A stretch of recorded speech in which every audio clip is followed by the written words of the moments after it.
America, वो तो खैर डोनाल्ड ट्रंप ने खुद ही, मैं समझता हूँ, बड़ा बेवकूफ़ किस्म का बयान दिया है। खुद ही कह दिया है कि हमें ये मॉनिटरिंग करने के लिए हमारा ये बेस ज़रूरी है, बिकॉज कोई 2000 किलोमीटर दूर टेस्टिंग ग्राउंड है चाइना, जहाँ न्यूक्लियर वेपन्स अपने टेस्ट करता है। तो इनका ये कहना है कि चाइना के ऊपर हमने नज़र रखनी है और वो इसी एयरबेस से इलेक्ट्रॉनिकली हम सारा स्वीप कर सकते हैं। तो ये टू कंटेन चाइना या टू फाइंड आउट कि चाइना क्या कर रहा है क्या नहीं कर रहा है, स्पेशली उसकी जो न्यूक्लियर एक्टिविटी है उसको मॉनिटर करने के लिए हमें ये बेस चाहिए। एट द सेम टाइम जो इसकी बात उसने नहीं की वो ये भी है कि वो ईरान के ऊपर भी तो नज़र रखना चाहते हैं, और सबसे अहम कि वो पाकिस्तान के ऊपर नज़र रखना चाहते हैं बगराम से। तो ये बेस उनके लिए बहुत अहमियत रखता है। सेंट्रल एशिया को मॉनिटर करना, क्योंकि सेंट्रल एशिया सारा रूस के साथ है, तो सेंट्रल एशिया को मॉनिटर करना, चाइना को मॉनिटर करना, पाकिस्तान को मॉनिटर करना और ईरान को मॉनिटर करना। और सबसे इम्पॉर्टेंट जिसकी बात वो कर नहीं रहा है मगर सबको पता है कि अफ़गानिस्तान को ख़ुद मॉनिटर करना, बिकॉज़ वहाँ उनका ये कहना है कि आईसिस और दाइश और अलकायदा एक दफ़ा फिर उनकी मौजूदगी नज़र आ रही है, वो पता लग रहा है कि वो वहाँ हैं और वो बढ़ रहे हैं। तो अमेरिका के लिए ये base is very important for all these reasons. तो अब मसला ये है कि this is the biggest base in the whole world, जिस किस्म की फैसिलिटीज़ हैं उनकी वहाँ, ये छोड़ के वो चले गए जी। वहाँ हथियार भी हैं वर्थ बिलियंस जी, और ये एरिया भी बड़ा ज़बरदस्त है। और जब ये चले गए और भागे यहाँ से, तो फिर उसके बाद ज़ाहिर है तालिबान ने कंट्रोल ले लिया। बट वो तो कह रहे हैं कि चाइना के पास कंट्रोल है। तो अब आइए ये डोनाल्ड ट्रंप का, अब डोनाल्ड ट्रंप ने ये ड्रामा किया है कि चाइना के पास कंट्रोल आ गया है उसका, और इसकी ये भी वजह है कि हम चाहते हैं कि चाइना वहाँ से निकले और हम खुद डील करना चाहते हैं अफगानों के साथ। और वो ज़ाहिर है अफगान को यही कह रहे होंगे कि हमारा बेस दे दो, बताओ कितने पैसे चाहिए, और उनके पास है कुछ नहीं, पैसे ही। अच्छा, अब दो बातें हैं यहाँ। एक बात तो ये आयशा कि ये झूठ है, सरासर झूठ है कि चाइना के पास उसका कंट्रोल है। तालिबान ने भी इस बात को रिजेक्ट किया कि चाइना के पास बिल्कुल कोई कंट्रोल नहीं है, ये सारा हमारे अपने कंट्रोल में। मगर इसके अलावा इंडिपेंडेंट लोग जो हैं, जो मॉनिटर करते हैं इस चीज़ को, वो उन्होंने सबको मॉनिटर किया, और उनकी ये रिपोर्टें हैं कि यहाँ कोई चाइनीज़ लोग नहीं है इस बेस पे। अभी बीबीसी वाले जो हैं, उनकी एक ऑर्गेनाइजेशन है आयशा, उसका नाम है बीबीसी वेरीफाई। आपको पता ही है, फेक न्यूज़ को या चीज़ को काउंटर करने के लिए वो वेरीफाई की उन्होंने एक यूनिट सा बनाया हुआ है। 2020 से लेके 2025 तक उन्होंने हर साल 5 से 6 दफ़ा सैटेलाइट के ज़रिए इस बेस को मॉनिटर किया है बीबीसी ने, और उनकी हर साल की रिपोर्ट है कि यहाँ कोई चाइनीज़ नज़र नहीं आए। तो अब तो ये क्लियर है कि वहाँ प्रेजेंस नहीं है, कोई चाइनीज़ की प्रेजेंस नहीं है। मैं एक बात आपको कहूँ, अगर ये ना भी सैटेलाइट एविडेंस हो कि कोई नहीं है, तालिबान जितना मर्जी कहते रहे, आप ना यकीन करें, मगर एक बात पता होनी चाहिए कि ये तालिबान जो है ना, they are very orthodox people, जिनके लिए पैसा और डिप्लोमेसी ये कोई ख़ास अहमियत नहीं रखती। उन्होंने विदाउट रिकग्निशन अपना काम चलाया हुआ है। उनके ऊपर कितना प्रेशर था कि ख़वातीन के बारे में, ह्यूमन राइट्स के बारे में, मीडिया के बारे में ये न करें तो आपको रिकग्नाइज़ कर लेंगे। उन्होंने नहीं मानी बात, कोई परवाह नहीं किया, कोई परवाह नहीं, वो सख्तियां हम पाकिस्तान बैक करता रह गया, अमेरिका बैक करता रह गया, यूरोप बैक करता रह गया, वो नहीं मानते। वो बड़े ऑर्थोडॉक्स प्योरिटन्स हैं। सवाल ही पैदा नहीं होता कि बगराम पैसे दे के बगराम जो है वो अमेरिका को दे दे। ये भूल जाए अमेरिका, ये नहीं होगा। तालिबान घास खाएंगे मगर ये नहीं देंगे, क्योंकि उनका सारा जो आइडियोलॉजी है ये कैसे कि अपना फॉर्मर कॉलोनियल मास्टर जिसके साथ वो जंग उन्होंने 20-25 साल की है, उसके हवाले जाके ये बेस कर दे ताकि अमेरिका आके वहाँ बैठ जाए। This is not possible. ये तो पाकिस्तान जैसा मुल्क जो अमेरिका का एलाय रहा है और अमेरिका के साथ तल्लुकात हैं, ठीक ठाक लेन देन है, पाकिस्तान नहीं अमेरिका को बेच दे सकता। हमारे यहाँ पब्लिक ओपिनियन मार देगा सबको, इतनी एंटी अमेरिकनिज्म, एब्सोल्युटली नॉट याद आ जाता है। तो ये तो सवाल ही पैदा नहीं होता कि अमेरिका को पाकिस्तान कोई बेस दे दे। तो अफगानिस्तान तो भूल ही जाए ना बिल्कुल, मगर तालिबान नेवर। तो ये सरासर झूठ बोल रहा है, and he is just trying to create a conflict. या प्रोवोक करना चाह रहे हैं चाइना को। चाइना को क्या प्रोवोक करेगा? चाइना को तो पता है कि there is nothing like this. ये डोनाल्ड ट्रंप की आदत है, ये फजूल बातें करता है, इस किस्म की ड्रामे करता है, और उसका ख्याल है पैसे के साथ हर चीज़ हो जाती है। उसको नहीं पता कि कोई आइडियोलॉजी भी होती है, और वो आइडियोलॉग्स जो होते हैं उनके लिए पैसा वैसा इंपॉर्टेंट नहीं होती। So I don't think this is going to go anywhere. The Bagram base will not go to America. और तालिबान बंद पड़ा है, तालिबान को उसकी ज़्यादा ज़रूरत नहीं है, मगर उसको बंद ही रखेंगे वो. अच्छा, ये माजी में जब ये बात उठी थी तो तब उन्होंने ये जिक्र नहीं किया था. अब पहली बार उन्होंने कहा है कि हम तालिबान के साथ बात कर रहे हैं बगराम एयरबेस को लेकर. बात कर रहे हैं, मैं बताऊं क्या. जल में गया था ना अभी खलीफाद, अब वो जाके कहता है ये हमें दे दें, ये है वो. तो उन्होंने सॉरी, तो डोनाल्ड ट्रंप तो कह रहे हैं हम बात कर रहे हैं, हमने ऑफर की है, ये किया होगी. हाँ. तो ये करते रहेंगे. बात करने से कुछ बात हल नहीं होता, मसला हल नहीं होता. ये इन्होंने तो अपनी पेशकदमी कर दी है ना कि जी आप ले लें, पैसे कितने लेने हैं, हमारा सामान पड़ा हुआ है, उसका बताएं, हमारा सामान वापस कर दे, कितने पैसे चाहिए, बगराम हमारे वाले कर दें, चले थोड़ा सा हिस्सा हमें दे दें. ये बातें प्रपोजल्स आती जाती हैं, तालिबान सुन लेते हैं और ना कर देते हैं. तो ये कहना कि बात हम कर रहे हैं तो कर रहे हैं, मगर इसका ये मतलब नहीं कि उनकी बात तस्लीम की जा रही है. तालिबान की तरफ से स्टेटमेंट आ गया कि सवाल ही पैदा नहीं होता. हाँ, उन्होंने कहा वैसे हम आपके साथ इकोनॉमिकली पॉलिटिकली इंगेज करने को तैयार हैं, लेकिन ये फौजी वापसी जो है ये नहीं होगी. बट डोनाल्ड ट्रंप सेड कि उन्हें भी हमसे कुछ चाहिए. तो अमेरिका से उन्हें क्या चाहिए? अमेरिका से रिकग्निशन चाहिए उन्हें. तालिबान रजीम रिकग्निशन मांग रही है ना कि आप रिकग्नाइज करें हमें. तो अमेरिका क्या, पाकिस्तान नहीं रिकग्नाइज कर रहा अभी तक. तो ये ग्लोबल, क्योंकि उनको अभी तक टेररिस्ट डिक्लेयर किया हुआ है. तो सो आई थिंक बहुत कुछ है इंटरनेशनल कम्युनिटी से जो तालिबान मांग रहे हैं, मगर इंटरनेशनल कम्युनिटी भी तो तालिबान से मांग रही है ना कि ये आप अपने ह्यूमन राइट्स, ख़वातीन, ये वो सब चीज़ें ठीक करें. तो वो नहीं कर रहे. और इससे पहले हथियारों की वापसी की भी बात हुई, वो भी हवा में रह गई. हवा में रह गई. और बगराम एयरबेस की बात हुई. अच्छा, हथियार जो हैं उनमें से कुछ हथियार वो वापस कर सकते हैं जिसकी उन्हें ज़रूरत नहीं है, और कुछ ऐसे हैं कि शायद वो नहीं वापस करेंगे. तो इसके ऊपर बात हो सकती है कि जी अच्छा लिस्ट दें हमें, हम आपको लिस्ट देते हैं कि आप हमें इनमें से ये वापस कर दें. हो सकता है वो कहें अच्छा जी ये ले लें, ये नहीं, ये हमें खुद चाहिए. हाँ. और पैसे इतने लेंगे हम. ये चीज़ें चल सकती हैं, मगर क्या एयरबेस उनको अमेरिका को कदम नहीं रखने देंगे अफगानिस्तान के अंदर. ठीक है. So this is for sure and this is the outline. अभी अफगान डिफेंस मिनिस्टर को हमने कतर के विज़िट पे देखा, मुल्ला याकूब को. वैसे कहा जाता है कि उनके लीडर्स पर, उनके ऑफिशियल्स पे पाबंदियां हैं. पाकिस्तान का और इंडिया का विज़िट कैंसिल हुआ, फॉरेन मिनिस्टर उनके आ नहीं सके. बट अब वो कतर में हमें दिखाई दिया. और उसके बाद अभी एक कपल था, 8 माह से हिरासत में था अफगान तालिबान की, वो रिहा हो गया है एफर्ट से. तो ये कनेक्टेड है विद कतर. कतर के साथ तो बड़े पुराने तल्लुकात है. कतर के अंदर ही तो सारे अमेरिकनों के साथ नेगोशिएशंस हुई थी. All the negotiations that the Taliban had over the years, जहाँ अमेरिका की तरफ से जल में कंडक्ट करता था जी. और तालिबान तो हमेशा आते जाते थे वहाँ, और कतर ने बहुत अहम रोल अदा किया है इन द फाइनल एग्रीमेंट, दोहा मुज़ाकरात में. Yes absolutely. और ये कतर ये रोल बना लिया उसने अपने लिए. शुरू उसने तालिबान के से किया था, और अब वो और भी, अब ये हमास वगैरह के ऊपर भी वो आ गया था. तो आई थिंक कतर अपने आप को ये रोल प्ले करना चाहता है कि आप यहाँ आके न्यूट्रल कंट्री में आके कि आप बात कर सकते हैं, we can provide these facilities. तो तालिबान तो वहाँ जाएंगे बिकॉज वहाँ उन लोगों को जानते हैं, डिप्लोमेट्स को, और उनको पता है आना जाना रहा है उनका ओवर द लास्ट 10 years आना जाना रहा है वहाँ. So I think they are comfortable going and coming. और अगर कोई हॉस्टेज नेगोशिएशंस हैं या किसी को जेल में डाला हुआ है उनको छोड़ना है या कोई इस किस्म की कोई चीज़ है, तो वो कतर में ही जाके नेगोशिएशंस होती है. जो अफगान वजारत खारिजा के वेबसाइट है, जो उनका अकाउंट है, उन्होंने भी ये क्लियर किया कि जो तब बात हुई थी उसमें ये तय पा गया था कि दोबारा वापसी नहीं होगी, वो बगराम एयरबेस हो या इस तरह का कोई भी मामला. अब ज़रा आगे बढ़ते हैं और अफगानिस्तान के मामले पे हम मल्टीपल इश्यूज़ ले लेते हैं. हमारे DGISPR ने भी नॉन स्टेट एक्टर्स की बात की है कि अफगानिस्तान से वो ऑपरेट होते हैं. तो at the same time Pakistan और चाइना दोनों ने BLA और इसका जो सुसाइड विंग है मजीद ब्रिगेड, उसको टेररिस्ट एंटिटी डेजिग्नेट करने के लिए UN को पुश किया है. ये कितना अहम समझते हैं आप इन दोनों का, स्पेशली ये कदम उठाना? देखिए, अब 3 बातें होगी ना यहाँ. पहली बात तो ये है कि DGISPR ने क्या कहा है. DGISPR ने एक इंटरव्यू में फॉरेनर को ये कहा है, उन्होंने कहा जी कि इंसर्जेंसी हो रही है बलूचिस्तान में और KP में. तो इसके बारे में आप क्या कहते हैं? तो उन्होंने आगे से जवाब दिया, इंसर्जेंसी नहीं है, टेररिज्म है. फ़र्क है इंसर्जेंसी में और टेररिज्म में. तो उन्होंने ये एक्सप्लेन किया, इंसर्जेंसी होती है कि डोमेस्टिक इंस्पायर्ड, ठीक, किसी किस्म की रिवोल्ट, किसी किस्म का इंसर्जेंट्स.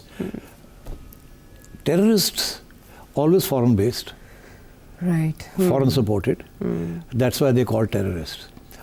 तो अब उन्होंने बड़ा ये क्लियर कट कह दिया कि ये इंसर्जेंसीज नहीं है, क्योंकि इंसर्जेंसी जब कहते हैं ना तो उसके साथ इशारा ये करते हैं कि शायद उसमें कोई हक है, कोई सेपरेटिस्ट है, कोई हक है उनका, तो इसलिए वो इंसर्जेंट्स है। नहीं, टेररिस्ट जब आप कहते हैं तो फिर उनके कोई हक नहीं होते, कोई हकूक नहीं होते, they simply terrorist and the whole world is anti terrorist. तो इसलिए उन्होंने ये वाजे कर दिया कि यार ये आप इंसर्जेंसी की बात करते हैं, इंडिया की ज़ुबान है ये। हाँ, ये इंडिया की ज़ुबान है कि जी वो लिबरेशन मूवमेंट्स हैं, ठीक है। तो मगर हमने तो बड़ा क्लियर कट कर दिया कि that's not a liberation movement, it's an terrorist movement backed by India. इसी तरीके के साथ टीटीपी जो है that's a terrorist movement and so and supported by India again.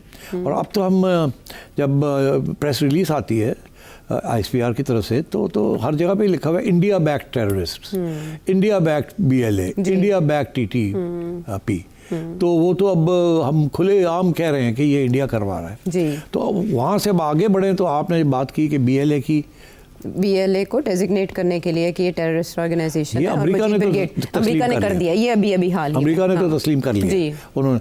अब हमने अप्लाई किया है टू द UN कि आप इनको भी आप डिक्लेयर करें। अच्छा, उससे बड़ी इंटरेस्टिंग बात यह है कि अभी हमने वो अभी वोटिंग पे नहीं आया जी।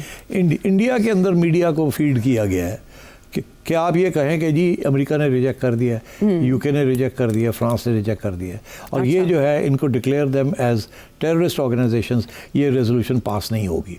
अच्छा। उन्होंने इंप्रेशन ये दे रहे हैं कि अभी ऑलरेडी ब्लॉक हो गया है। ऐसी कोई बात नहीं है।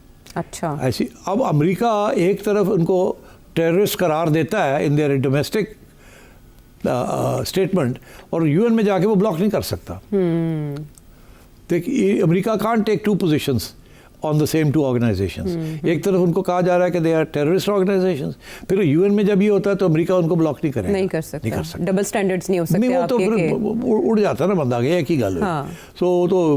सो आई थिंक ये इंडिया इस किस्म का प्रोपेगेंडा कर रहा है। और इंटरेस्टिंग बात यह है इसलिए बिकॉज इंडिया की इस्टेब्लिश्ड लिंक्स है नाउ विद बोथ एंटिटीज, तो इसलिए ये प्रोपेगेंडा ये हो रहा है।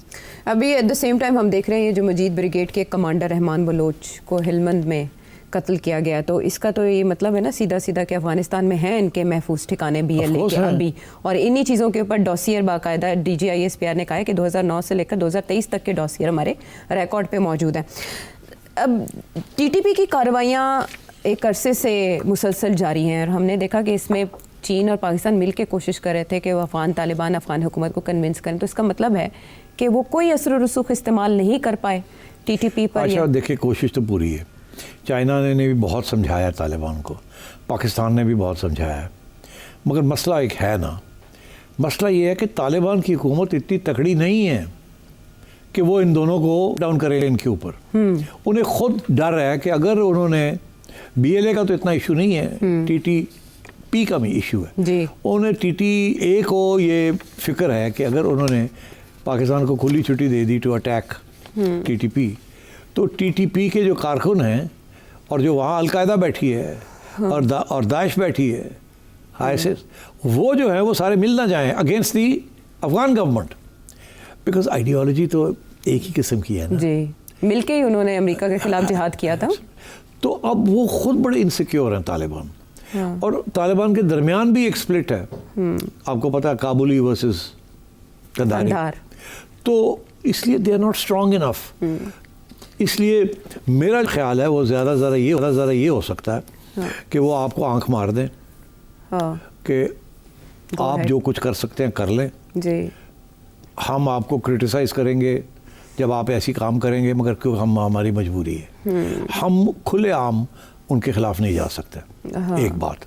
दूसरी बात, एक और बहुत अहम है कि तालिबान भी इस वक्त आइसोलेटेड हैं, कि ज़्यादा मुल्कों ने उनको तस्लीम नहीं किया, सपोर्ट उनके पास नहीं है, पैसे नहीं है, मईशत नहीं चल रही, आइसोलेटेड है। इंडिया उनकी मदद कर रहा है, इस इंडिया के साथ उन्होंने अपने तल्लुकात बना लिए हैं, क्योंकि आपके साथ तल्लुकात नहीं बन रहे हैं बिकॉज ऑफ TTP और BLA। तो उन्होंने भी लाइक अ क्लासिक, जो मुल्क अपने मफाद को प्रोटेक्ट करने के लिए वो हमेशा कोई ना भी ऑप्शंस रखते हैं अपने पास। पाकिस्तान के साथ डीलिंग करने के लिए उनको कोई ऐसे फैक्टर्स चाहिए कि पाकिस्तान उनकी बात माने। वो क्या है, ऑफसेट करने के लिए इंडिया। जी ठीक, बिल्कुल। इस जैसे हम जब अमेरिका के साथ बात करते हैं तो चाइना के साथ भी तो सब पीछे रखा हुआ है ना, बार्गेनिंग चिप के तौर पे यूज हो जाता है। आप सारे अंडे कहीं एक बास्केट में नहीं डालते।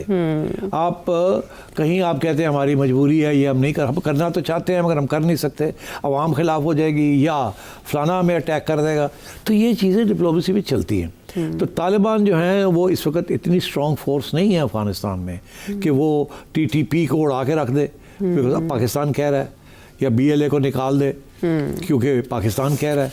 उनको ये पता है कि पाकिस्तान हमारी बात उस वक्त तक सुनेगा जब तक हमारे पास कोई लेवरेज होगी, और लेवरेज उनके लिए BLA है और TTP है। तो ये थोड़ा सा कॉम्प्लिकेटेड मामला है जिसकी वजह से अब यहाँ पाकिस्तान के अंदर कोई मुख्तलिफ राय पाई जाती है। हाँ। एक ये कि जी ठीक है, फिर अगर ये बात है, हमने बड़ी कोशिश की समझाने की, अब कितने साल हो गए हम समझा रहे हैं, हम इनके तजारत भी खोल दी है, इनको रोक भी नहीं रहे हैं, जो ये कहते हैं हम इनकी बात मानते हैं और ये हमारी कोई बात नहीं मानते, तो फिर ठीक है, फिर हम जाके खुद स्ट्रेटेजिक स्ट्राइक्स करते हैं, BLA के कैंप्स के ऊपर भी करते हैं और उधर TTP के कैंप्स के ऊपर भी करते हैं।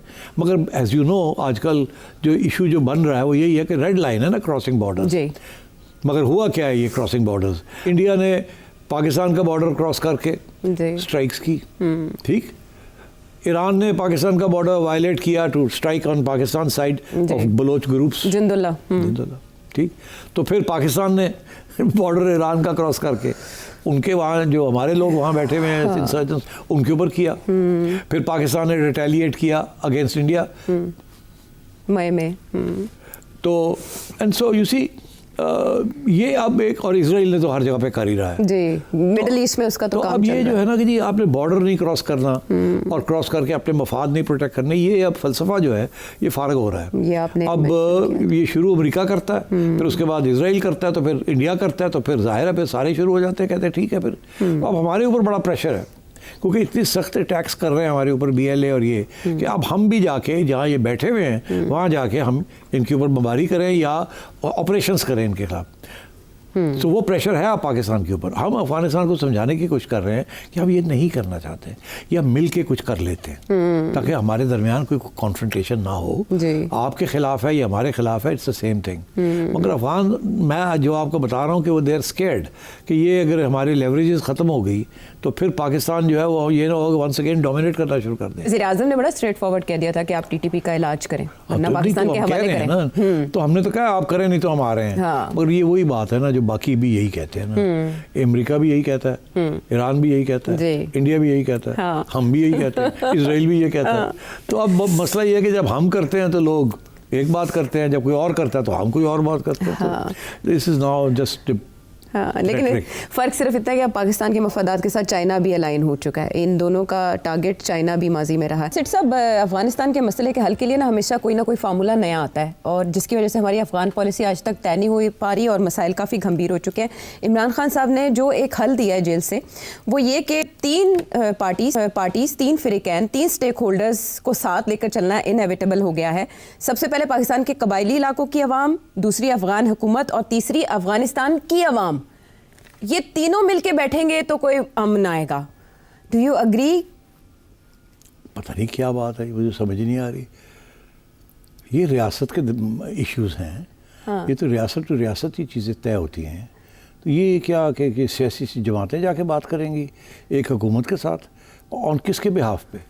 उन्होंने कहा ये तीनों बैठे, हाँ। आपस में बैठ के, जैसे वो अली अमीन गंडापुर साहब को पहले कह चुके हैं कि आप अफगानिस्तान चले जाएं, फिर महमूद अचकज़ई साहब और असद कैसर साहब अपने तौर पर मेल मुलाकातें कर रहे हैं। वहाँ पर जो बातचीत हुई हमें नहीं पता कि वहाँ क्या मामला तय पाए, लेकिन उसके बाद ये जो उनका ट्वीट है और जो उनकी बातचीत है अपने अहले खाना के साथ, वो ये हल दे रही है कि अगर आप पीस चाहते हैं तो ऐसे करें, इन्वॉल्व करें अफगान हुकूमत को भी, अफगानिस्तान के पब्लिक को भी, और पाकिस्तान के कबायली इलाकों की अवाम की भी राय लें कि वो क्या चाहते हैं। फजूल बातें कर रहा है। ये पुरानी उसकी इमरान खान का मौक़िफ़ है कि तालिबान जो हैं, घर वाले हैं या बाहर वाले हैं, उनके साथ को मुआहदे किए जाएं और उनको रिहेबिलिटेट किया जाए। मगर जो हमारा तज्ज़िया है या जो हमारा एक्सपीरियंस है पिछले 15 साल से, वो यही है कि इनको आप पैसे दे दें, इनको आप हथियार दे दें, इनको आप घर दे दें, आप जो मर्ज़ी कर दें, ये अपनी आइडियोलॉजी जो इनकी है उससे पीछे नहीं हटेंगे। और हर मुआहदा जो है जो कि इनके साथ किया है on the basis of Awami sentiment, वो सारा फेल हो गया। तो इसलिए वो तो अब देखिए ना, इनकलाबी फोर्स है ना, वो कोई रिफॉर्मिस्ट फोर्स नहीं है, इनकलाबी हैं ये लोग, इस्लामी इनकलाबी हैं। तो वो तो आपकी पैसा ये वो चीज़ के साथ अब अपना आइडियोलॉजी को बेचने के लिए तैयार नहीं है। वो तो अब चाहते हैं कि तालिबान का, उन्होंने अफ़गानिस्तान को कॉन्कर किया, अब वो कहते हैं हम पाकिस्तान को कॉन्कर करना चाहते हैं। उन्होंने पहले दिन से ये कहा था कि हम आपकी काइन को मानते नहीं हैं, आप तो बड़े गलत किस्म के लोग हैं, ये आइन ये सब वेस्टर्न कंस्ट्रक्शंस हैं, हम तो इस्लामिक रजीम बनाना चाहेंगे और हमारी रजीम पाकिस्तान में भी होगी। और तो उनका तो इस किस्म के मौक़िफ़ हैं। They are revolutionaries, Islamic revolutionaries. You cannot have a negotiation with them. You can either defeat them or they let them win. Right. उनके साथ नेगोशिएशन नहीं हो सकती। अब अगर नेगोशिएशन हो सकती सही तरीके से, तो क्या अमेरिका तालिबान रजीम के साथ नेगोशिएशन करके उनको $10 बिलियन दे के मसला ना हल कर लेता आपने? नहीं, $10 billion means nothing to them. It's ideology. ये उसी किस्म की आइडियोलॉजी है जैसे एक ज़माने में लेनिन और स्टालिन के ज़माने में कम्युनिस्ट की आइडियोलॉजी होती थी, सख्त, कोई कॉम्प्रोमाइज़ नहीं, रिजिड पॉलिसी। हाँ, because it's ideology. Ideology is belief system. उसके अंदर बिलीफ सिस्टम के अंदर आपको गुंजाइश नहीं होती। लाइक मज़हब इज़ अ बिलीफ सिस्टम। आपको कोई बंदा पैसे दे और कहे आप कन्वर्ट कर जाएं, कोई मुसलमान कन्वर्ट करेगा? नेवर।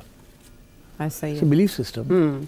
तो अभी ऑल ऑफ अ सडन जो भी चल रहे हैं मामलात हमारे, हमने ट्वीट्स में चेंज ये देखा है कि अफगानिस्तान के मामले को लेकर इमरान खान साहब बहुत ज़्यादा हिट कर रहे हैं। क्या वो जो इस वक्त पश्तून सेंटिमेंट है उसको कैश करवाना चाहते हैं, या वो अवामी नेशनल पार्टी नहीं बनना चाहते? क्या चाहते हैं इमरान खान साहब? इमरान खान साहब का तो एक ही मौक़िफ़ है। एक तो ये उनका ये ख्याल है कि KP के अंदर एक पब्लिक सेंटिमेंट है जो कि इस्लामी सेंटिमेंट है, और वो उसको किसी तरीके से कैप्चर करना चाहिए। और क्योंकि तालिबान मिलिटेंट फोर्स है, और जब तालिबान के ख़िलाफ़ वहाँ कार्रवाई की जाती है, रियासत उनके ख़िलाफ़ कार्रवाई करती है, तो बाकी लोग भी उसमें कैजुअल्टीज़ होती हैं, तो जिसके साथ ज़ाहिर है पब्लिक ओपिनियन फिर ख़िलाफ़ हो जाता है। तो ये तो नेचुरल है, जैसे आप कहते हैं कोलैटरल डैमेज। अच्छा, तो खान का ये पुराना मौक़िफ़ है कि इनके साथ वो मुकमका करें, कोई डील करें, मगर ये एक्शन ना लें। तो जब आप एक्शन लेते हैं, तो अगर आप एक तालिबान के ख़िलाफ़ एक्शन लेते हैं तो उसकी 10 बंदे की फैमिली वो सारी आपके ख़िलाफ़ हो जाती है। तो उस मौक़िफ़ से ये आगे बढ़ता है। मगर प्रॉब्लम ये आ जाता है कि वो जो फैमिली आपके ख़िलाफ़ हो जाती है, वो तो शुरू से ही आपके ख़िलाफ़ है, बिकॉज उसके 2 मेंबर्स जो हैं वो आपके ख़िलाफ़ है, तो वो तो फैमिली की तरह चलते हैं। तो ये कोई नई डेवलपमेंट नहीं है कि जी आपने एक बंदे को मारा तो सारी फैमिली खिलाफ होगी। वो बंदा जो है वो अपनी फैमिली के साथ आपके खिलाफ है। तो आज फैमिली से 2 बंदे गए हैं, फिर कल को 2 बंदे और वहाँ से उठ के चले जाएंगे to join the ranks of the Taliban. तो इसलिए रियासत का ये जॉब होता है to protect its territory and its integrity. तो ये जो लोग अपोज करते हैं, दे आर आइदर टेररिस्ट और इंसर्जेंट्स सेपरेटिस्ट्स होते हैं जी, अगर वो खुद अपनी उनकी तंजीम हो। मगर यहाँ तो फॉरेन इंटरवेंशन है, तो इसलिए I think Imran Khan is misplaced. आपको याद होगा जब ये ड्रोन के हमले होते थे, अमेरिका करता था जी। तो खान साहब उस वक्त भी अपोज करते थे, क्योंकि वो समझते थे कि ये तालिबान के ऊपर अमेरिका कर रहा है और ये इसको नहीं करना चाहिए। मगर अमेरिका और ये तालिबान की तो लड़ाई हो रही थी, जंग हो रही थी, तो वो तो फिर जंग में तो ये चीज़ें होती हैं। तो आई थिंक ये इस किस्म की सिचुएशन है। Pakistan didn't want to allow this, but वो चॉइस कोई नहीं थी। अमेरिकन हैड राइट्स, वो कर रहे थे। फिर फाइनली जब वो निकले वहाँ से, तो आपको पता है इमरान ने क्या बयान दिया जो पाकिस्तान के गले पड़ गए। गुलामी की जंजीरें तोड़ डाली, वो आज भी याद है उन्हें। अमेरिकनों को याद है। तो खान साहब तो खैर अपने पाँव पे कुल्हाड़ियाँ मारते रहे। अब इंडिया के साथ जो हो रहा है, बेशक उनको नरेंद्र मोदी को सालगिरह की मुबारकबादें दी गई, अमेरिका से भी आई, वो उस पर खुश भी हुए, उन्होंने उसका जवाब भी दिया, बड़ा चश्मे माँ रोशन दिले माँ शाद हो रहा था। लेकिन ऐसे में 2018 में जो इस्तिस्ना इंडिया को दिया गया था चाबहार की बंदरगाह के लिए, किया तो वो तेहरान को हिट करने के लिए ऐलान किया गया है, लेकिन उससे भारत ज़ाहिर इफेक्ट होगा। क्या अहमियत है चाबहार की इंडिया के लिए सेठी साहब? देखिए, इंडिया के लिए सेंट्रल एशिया, अफगानिस्तान पहुंचना पॉसिबल नहीं है बिकॉज ऑफ पाकिस्तान। रास्ते में हम खड़े हैं जी। इंडिया चाहता है कि उसका इन्फ्लुएंस अफगानिस्तान, सेंट्रल एशिया में हो, और ईरान में भी हो। तो इंडिया ने ईरान के साथ काफ़ी अरसे से ये डिस्कशन चल रही थी कि एक नया रास्ता निकाला जाए, चाबहार पोर्ट जो है वहाँ से अफ़गानिस्तान अच्छा। एक सड़क निकाली जाए और फिर अफ़गानिस्तान से आगे सेंट्रल एशिया निकाली जाए। तो इंडिया ये एक ऑल्टरनेटिव रूट निकाल रहा था, सी पैक से हट के। जाहिर है उसको पता है यहाँ से तो मिलना नहीं कुछ, तो निकालना तो रूट ज़रूरी है। आफ्टर ऑल इंडिया भी तो एक बहुत बड़ी इकोनॉमी है जो एक्सपोर्ट करना चाहती है। चाइना ने सिपेक बना लिया, रोड एंड बेल्ट बना लिया, तो इंडिया भी तो चाहता ना निकले यहाँ से बाहर। तो इसलिए इंडिया ने ये प्रपोजल ईरान को दी थी और ईरान ने एक्सेप्ट कर ली थी। उसने कहा था कि ठीक है, ये जो पोर्ट है ये आप डेवलप करें, क्योंकि आपके काम की हमारे काम की तो नहीं है। हमारे पास तो और बहुत सी पोर्ट्स हैं जो हम इस्तेमाल करते हैं, आपको चाहिए क्योंकि this the easiest way to get to Afghanistan. तो सड़क कुछ हम बना देंगे, कुछ आप बना लें, और पोर्ट जो है ये सारी की सारी आप करें, बिकॉज आपके चीज़ें जानी है यहाँ से। तो इंडिया ने इसके ऊपर कोई 110-120 मिलियन डॉलर्स ऑलरेडी खर्च कर चुके हुए हैं। अच्छा। ये पिछले साल से लेके अब तक। उससे पहले छोटे छोटे काम होता रहा, अब जाके वो रुक गया या रुक जाएगा, बिकॉज दो बातें हो गई हैं। एक तो ये कि अमेरिका ने ये कह दिया कि जी ईरान को रोकने के लिए, उनके ऊपर सैंक्शन लगाने के लिए हम नहीं चाहते कि ये पोर्ट जो है डेवलप हो। जी 29 सितंबर से उन्होंने कहा है ये पाबंदी। तो अब पाबंदी उन्होंने लगा दी कि जो वहाँ काम भी कर रहे हैं अगर वो करेंगे, कंटिन्यू करेंगे, तो उनके ऊपर भी पाबंदी लगा दी। ये इंडिया के ऊपर है जी, हिट उससे वो होगा, इन्वेस्टमेंट उसकी बर्बाद। तो इंडिया बड़ा अपसेट है, इंडिया के सारे रास्ते बंद हो रहे हैं। एक तरफ वो सलाम दुआ लेता है नरेंद्र मोदी से, नरेंद्र मोदी उसके साथ सलाम दुआ लेता है, अगले दिन उठा करके कुछ कर देते। इंडिया को समझ नहीं आ रही कि हमारे साथ हो क्या रहा है। उनके जो सारी फॉरेन पॉलिसी थी बेस्ड ऑन अमेरिका एंड से सऊदी अरेबिया, तो बहुत बड़े उनके इन्वेस्टमेंट्स हैं सऊदी अरेबिया भी इन इंडिया, और इंडिया की भी बड़ी इन्वेस्टमेंट्स हैं। देखिए ना, इंडिया के 8 मिलियन इंडियंस हैं in the gulf, much more than Pakistanis. तो उनकी एक मैन पावर है वहाँ से रिमिटेंसेस आते हैं, you know, it's a big link. अब ये सऊदी अरेबिया और पाकिस्तान का पैक्ट भी तकलीफ दे रहा है उनको कि और वहाँ जो इस वक्त इंडिया में जो डिस्कशन हो रही है, पाकिस्तान में ये डिस्कशन इतनी नहीं हो रही, इंडिया में डिस्कशन शुरू हो गई है कि यार ये पाकिस्तान और सऊदी अरेबिया ने जो ये कर लिया है, उधर अमेरिका जो है वो टाइट कर रहा है हमें बिकॉज ऑफ रशिया, अब बिकॉज ऑफ ईरान हमारे दो मेन सोर्सेज जो हैं ऑफ इंपोर्ट्स एंड एक्सपोर्ट्स वो ख़राब हो रहे हैं। उधर से सऊदी अरेबिया जो है, जो कि इन्वेस्टमेंट कह रहा था कि हम $100 बिलियन की इन्वेस्टमेंट करेंगे इंडिया, और है भी, और वो हो भी रही है, और हमारे लोग भी हैं वहाँ। तो सऊदी अरेबिया जो है वो कह रहा है कि हम मुश्तरका दुश्मन हो गया। तो अब ये है कि अगर हम संदूर करते हैं तो फिर सऊदी क्या करेगा? पाकिस्तान कहेगा जी आ जाओ। तो वहाँ तो ये डिस्कशन शुरू हो गई है। वहाँ दो पॉइंट्स ऑफ व्यू है, मैंने देख रहा था इंडियन मीडिया। एक पॉइंट ऑफ व्यू तो ये है कि जी सऊदी अरेबिया कुछ नहीं करेगा, उसकी बड़ी इन्वेस्टमेंट्स हैं यहाँ, हमारे साथ तल्लुकात ख़राब नहीं करेगा, हमने अपना जो काम करना पाकिस्तान के ख़िलाफ़ करें, चले सऊदी अरेबिया उनको थोड़ा बहुत तेल दे देगा या थोड़े बहुत पैसे दे देगा, मगर एक्टिवली हेल्प नहीं करेगा पाकिस्तान की। अच्छा। उधर वहाँ एक नुकता एक ये भी है कि नहीं Saudi Arabia might pull out its investments, because अब सऊदी अरेबिया ने बड़ा सख्त पक्का अग्रीमेंट कर लिया पाकिस्तान के साथ। वहाँ ऐसी बातें भी हो रही हैं जो नरेंद्र मोदी के ख़िलाफ़ जो अपोजिशन है वहाँ की, led by the Congress and others, वो तो यही कह रही है कि जी फारग हो गए हो तुसी, सऊदी अरेबिया भाग गया, अब थोड़ा संदूर कितने गया और करके देखो थोड़ा नल की करन हो। ये failure of foreign policy, Narendra Modi go home, Jaishankar go home, ठीक। तो वहाँ तो ये शुरू हो गया है एक तरफ। दूसरी तरफ ये है कि नहीं फिक्र ना करें, हमारा कोई कुछ नहीं बिगाड़ सकता है दिस पैक्ट। तो वहाँ भी अनश्योर है, और फॉरेन ऑफिस उनका ये कह रहा है हम स्टडी कर रहे हैं, हम देख रहे हैं, हम फ़ोन करके पूछ रहे हैं कि भाई, और उधर से हर जगह से यही उनका था नहीं इट्स ओके। उसकी वजह कि सऊदी अरेबिया के ऊपर तो किसी ने अटैक इम्कान नहीं है, क्योंकि सऊदी अरेबिया ने इसराइल के ख़िलाफ़ कोई महाज नहीं खोला हुआ, पाकिस्तान ने भी इसराइल के ख़िलाफ़ कोई महाज नहीं खोला हुआ। तो ख़तरा नहीं है कि पाकिस्तान के ऊपर अटैक होगी या सऊदी के, मगर ये एक सिग्नल दिया है सऊदी अरेबिया ने और गल्फ़ वाले उधर अमेरिका को कि देखें आपको सारे अंडे हमने यहाँ पर डाले हुए, देखा क्या हुआ। तो ये this is a way of telling America and Israel कि अब आगे मत करना ये काम, you pushing us to go and get these umbrellas. ठीक। तो मेरा ख्याल है ये जो सारा पैक्ट है ये एक सिग्नल है हमारी तरफ से। तो उन्होंने हमें कहा होगा कि जी ये करें, ज़्यादा कुछ खास करने की ज़रूरत नहीं है, हमने ये सिग्नलिंग करनी है कि हमारे ऊपर ये फिर से ना हो। और हमने कहा होगा डन, नो प्रॉब्लम, बिकॉज हमारे यहाँ भी तो एक पब्लिक ओपिनियन है ना कि हमें मिडिल ईस्ट के अंदर इन्वॉल्व नहीं होना चाहिए, नहीं होना चाहिए। यमन वॉर में हम नहीं हुए, बहुत बहुत बड़ी मेस है वहाँ। Middle east is in a very problematic state. We don't want to get into that situation.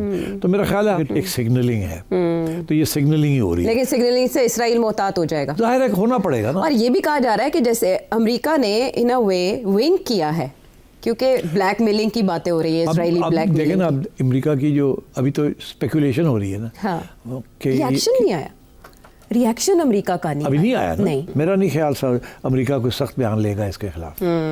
और इसके सऊदी अरेबिया अफोर्ड नहीं कर सकता अमेरिका को नाराज करना। हम भी नहीं अफोर्ड कर सकते। और फिर जाती सतह पर भी ताल्लुकात हैं वली अहद के और प्रेसिडेंट ट्रम्प के। तो आई थिंक ये ठीक है, but it's the signal, more than a signal. और सिग्नल मगर फायदा इसमें हमारा बहुत है, और आने वाले इंडिया कुछ करता है हाँ। तो purely technically speaking Saudi Arabia को हमें कोई पैसे वैसे देने पड़ेंगे, पक्का हो गया, पक्का हो गया। एक तीर से हुए हैं कई शिकार।